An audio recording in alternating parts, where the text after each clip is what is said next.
là, on a du thym, de la ciboulette, du romarin. Donc ici, on a des topinambours que j'ai finalement laissés dans un sac pour qu'ils se conservent mieux. Et puis qu'ils prennent pas l'eau en fait. Donc, et du laurier sauce du jardin à prendre. Des légumes et herbes aromatiques à disposition et gratuits. De quoi étonner les passants, car les jardinières de Mélissa dans le village d'Elancourt sont disposées côté rue, sous l'affichette « Nourriture à partager », selon le concept des incroyables comestibles. Avec les incroyables comestibles, c'est l'idée qu'on peut partager simplement ce qu'on a en abondance, plutôt que de le laisser mourir, de le jeter. Moi, je trouve que ça nous redonne un petit peu de pouvoir à nous, en tant qu'individus, de se dire je peux planter des choses, je peux les manger, et mieux, je peux en proposer aux autres et le partager. Des productions locales qui proviennent de son propre potager ou des jardins pédagogiques environnants. Le phénomène philanthropique né en Angleterre il y a 5 ans pour répondre à la crise.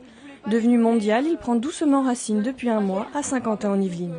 Un projet citoyen solidaire soutenu par l'association Saint-Quentin-en-Yvelines en transition. Et surtout d'inviter les passants, les voisins, les personnes qui rentrent de travail, les écoliers, tout le monde, de goûter. Et en fait, ça ouvre une conversation sur qu'est-ce que c'est l'alimentation locale.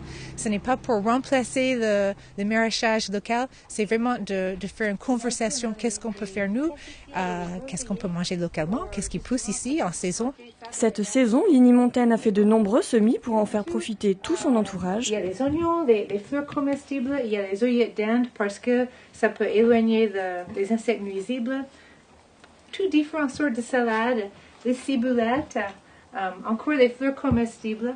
Ça, c'est un pommier que j'ai planté avec une graine parce que un jour, je ne sais pas, ça fait un grand pommier. En plus de ces initiatives ambitieuses de particuliers, des communes yvelinoises devraient mettre en place prochainement des bacs en ville pour créer des potagers partagés estampillés incroyables comestibles. À suivre donc.